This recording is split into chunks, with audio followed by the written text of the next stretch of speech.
नमस्कार दोस्तों। पिछली बार हमने बात की थी डिप्रेशन के 4 प्रकार के बारे में। पहला प्रकार मैंने बताया था सिचुएशनल डिप्रेशन। सिचुएशनल डिप्रेशन में मैंने बताया था कि कोई पर्टिकुलर सिचुएशन जिसको कि हम या हमारा दिमाग या हमारा मन झेल नहीं पाता है, उसकी वजह से जो मन में बदलाव आते हैं और फाइनली वो डिप्रेशन में बदल जाता है।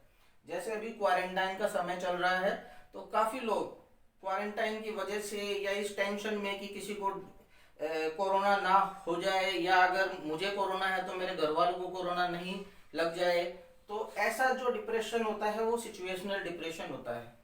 सिचुएशन सही होने के साथ अगर ज़्यादा मात्रा में डिप्रेशन है तो दवाई की ज़रूरत पड़ सकती है, लेकिन ये ट्रीटेबल डिप्रेशन है। दूसरा मैंने बताया था बायोलॉजिकल डिप्रेशन। बायोलॉजिकल डिप्रेशन मतलब हमारे दिमाग के अंदर जो केमिकल हैं, जो हैप्पी केमिकल्स हैं, सेरोटोनिन, डोपामिन, नोरेपिनेफ्रिन, इनके बारे में मैंने बात की थी। जब ये केमिकल किसी भी वजह से कम हो जाते हैं तो चाहे इंसान के सामने कोई भी परिस्थिति ना हो, सब कुछ बढ़िया, लोग कहते हैं आपको टेंशन नहीं है, मस्त हूँ, पैसे खूब है, खेत है, 100 बीघा जमीन है, हमें क्या टेंशन है? जरूरी नहीं है। आपने कपिल शर्मा का नाम सुना होगा, भारत का बेस्ट कॉमेडियन है, लेकिन वो डिप्रेशन से गुजरा।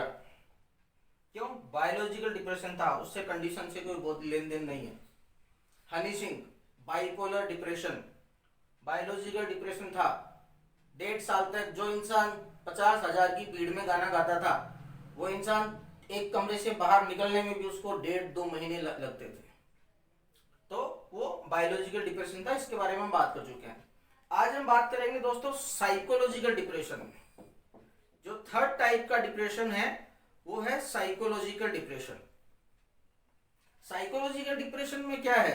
बेसिकली इसमें हमारी एक्सपेक्टेशन, आशाएं, सपने, हमारी एक साइकोलॉजी होती है। पैदा होने के बाद जब हम थोड़े बड़े होते हैं, दुनिया को समझने लगते हैं, तो हम कुछ उम्मीदें रखते हैं खुद से। कई बार वो उम्मीदें हमारी परिस्थितियों के हिसाब से सही होती है और कई बार वो उम्मीदें हमारी परिस्थितियों से, हमारे सामर्थ्य से परे होती है। सामर्थ्य से परे उम्मीद मतलब अनरियलिस्टिक एक्सपेक्टेशन। अगर वो एक्सपेक्टेशन रियल जैसी सिचुएशन नहीं है, एक पेशेंट के बारे में बताता हूं। वो मेरे पास आया था, तब वो बीएससी कर रहा था। उसका मानना ये था कि मैं साइंटिस्ट बनूंगा। तो very good, you do it. लेकिन उसकी पारिवारिक पृष्ठभूमि, उसको जो पढ़ाई का माहौल और उसके दिमाग का सामर्थ्य, ये तीनों चीजें उस लेवल तक मैच नहीं कर रही थी कि वो एक साइंटिस्ट बन सके। मैंने शुरू में मना नहीं किया, बिकॉज हम जज नहीं करते, हम ये नहीं कहते तुम मत करो, तुम नहीं कर सकते। मैंने उसको बोला कि आप कोशिश करो। 1 साल, 2 साल, 3 साल के फॉलोअप के बाद जब उसका कहीं भी सिलेक्शन नहीं हुआ तो मैंने उसको राय दी कि आप बीएड करो।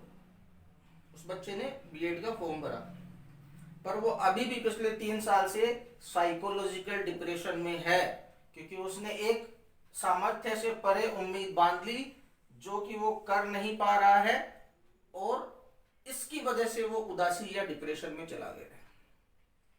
दूसरी हम बात करें ज्यादा पाने के चक्कर में कि साहब मेरी औकात इतनी है कि मैं 1 महीने में या 1 दिन में मैं 10 मरीज देख सकता हूं।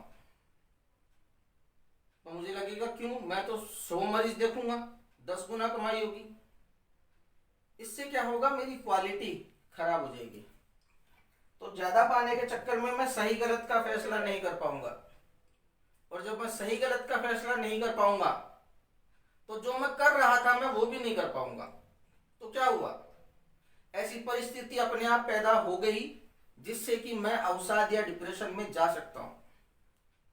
अगर मैं ये नहीं सोचता, मैं केवल मेहनत करता और जो होता वो देखता रहता। मेरा काम है मेहनत करना, परिणाम मिलना और उसके बाद मेहनत करना, यही मेरा काम है। अगर मैं पहले से सोच के बैठ जाऊं नहीं मुझे तो 1000 मरीज देखने हैं और वो पूरा ना हो, तो इंसान साइकोलॉजिकल डिप्रेशन में जा सकता है। एक तीसरा बहुत ही अच्छा एग्जाम्पल है, जैसे कपल्स के बीच में या रोमांटिक रिलेशनशिप्स के बीच में या शादी शुदा कपल्स के बीच में, जब उन दोनों को पता है कि उन दोनों की इच्छाएं, उन दोनों की आकांक्षाएं एक दूसरे से बहुत अलग हैं, लेकिन फिर भी वो अलग होने से डरते हैं। क्यों? उन्हें सेपरेशन एंजाइटी होती है कि अगर हम अलग हुए तो इसका ये नुकसान होगा, ये नुकसान होगा, ये नुकसान होगा। इस चक्कर में वो अलग नहीं होते हैं, लेकिन उनकी आशाएं, आकांक्षाएं, इच्छाएं अलग अलग थी, तो वो बहुत ही डिफिकल्ट टाइम से गुजरते हैं, और वो डिफिकल्ट टाइम उनको साइकोलॉजिकल डिप्रेशन में लेके जा सकता है। इसमें इंसान की जो थॉट है वो नेगेटिव सेल्फ टॉक्स, जो वो खुद से बात करता है कि मुझे ये करना चाहिए था लेकिन मैं ये नहीं कर पा रहा हूं, मैं तो इस लायक ही नहीं हूं कि मैं करूं। नेगेटिव सेल्फ टॉक जो है, that also leads to psychological depression. एक और मैंने इसमें चीज देखी, कोडिपेंडेंसी। कोडिपेंडेंसी मतलब दो लोग एक दूसरे पर निर्भर कर रहे हैं, मैं इसकी वजह से काम कर रहा हूं, मैं इसकी वजह से काम कर रहा हूं, लेकिन उस कोडिपेंडेंसी में एक जना दूसरे को अब्यूज करता है, परेशान करता है, इमोशनली हर्ट करता है, लेकिन वही बात मैं फिर बोल रहा हूं, ये डिसाइड नहीं कर पाना कि हमें साथ रहना है या अलग होना है या हमें कपल थेरेपी लेके ठीक होना है। ये डिसाइड नहीं कर पाने की वजह से उस कपल में से कोई ना कोई साइकोलॉजिकल डिप्रेशन में चला जाता है। तो डिप्रेशन दोस्तों कोई हुआ नहीं है, डिप्रेशन हर घर में मौजूद है। 2020 की सबसे बड़ी बीमारियों में डिप्रेशन शुमार हो चुका है। कोरोना का आज के 6 महीने पहले पता भी नहीं था, लेकिन डिप्रेशन 2020 में दुनिया की सेकंड नंबर की सबसे बड़ी महामारी होगी, ये आज के 10 साल पहले भी लोगों को पता था। तो इस बीमारी को लोग डिप्रेशन मानते नहीं है। सोचिए, एक ऐसा रिश्ता जिसमें कुछ बचा हुआ नहीं है, दोनों परेशान है, तो क्या वो दोनों सुखी हैं? नहीं, they are suffering from psychological depression, और इसका ट्रीटमेंट उपलब्ध है, साइकोथेरेपी, काउंसलिंग, कपल थेरेपी, अगर वो सेशन लेना चाहें तो। दूसरा, अगर वो चाहें कि हमें सेपरेट होना है, तो बिना किसी गिल्ट के, एक दूसरे के बिना किसी गुस्से के, बिना किसी ईर्ष्या के अगर वो अलग होते हैं, तो साइकोलॉजिकल डिप्रेशन से बाहर चले जाएंगे। So psychological depression can happen with anybody, किसी को भी ये बीमारी हो सकती है। इसके लक्षण टिपिकल डिप्रेशन जैसे हो जरूरी नहीं है, लेकिन हर समय इंसान नेगेटिव सेल्फ टॉक, अपने बारे में नकारात्मक सोचता रहता है, क्योंकि सामने वाला उसको नकारात्मक ही बोलता रहता है। दूसरा, अनरियलिस्टिक एक्सपेक्टेशन, जो नहीं पा सकते। हमें पता है कि हमारा सामर्थ्य इतना है, लेकिन हम अगर वो एक्सपेक्टेशन लेके चलेंगे और हमारा लेवल यहाँ है, तो क्या होगा कि जो हम कर रहे हैं बिकॉज ऑफ दिस डिप्रेशन की वजह से हम ये भी नहीं कर पाएंगे। So this is the third type of depression, psychological depression.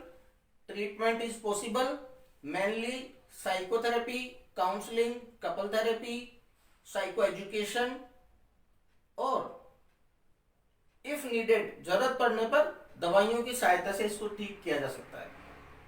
तो आज हम केवल साइकोलॉजिकल डिप्रेशन के बारे में बात कर रहे थे। उम्मीद है आपको ये टॉपिक समझ में आया होगा। अगर समझ में नहीं आया है तो आप कमेंट सेक्शन में कोई भी सवाल पूछ सकते हैं। मेरे चैनल को सब्सक्राइब करना ना भूलें, और वीडियो को जितने ज़्यादा से ज़्यादा लोगों तक शेयर कर सकें प्लीज़ शेयर करें, क्योंकि हमें इस चीज़ को लोगों के दिमाग से एक स्टिग्मा जो जुड़ा हुआ है उसको निकालना है। हमें उस स्टिग्मा को निकालना है, जिससे ये लोग जो परेशान हैं साइकोलॉजिकल डिप्रेशन, मैं कह रहा हूं कि हर तीसरी फैमिली में साइकोलॉजिकल डिप्रेशन का पेशेंट है, बट वो बाहर नहीं आ रहा क्योंकि उसको पता ही नहीं है। ये आप लोगों की और मेरी जिम्मेदारी है कि हम उनको बताएं। मैंने मेरी तरफ से कोशिश करी है, मैंने ये वीडियो बनाए हैं, मैंने पढ़ा है, फिर आप लोगों को बताया है। अब आपकी बारी है, मैं इंतजार करूंगा कि इस वीडियो को कितने शेयर मिलते हैं।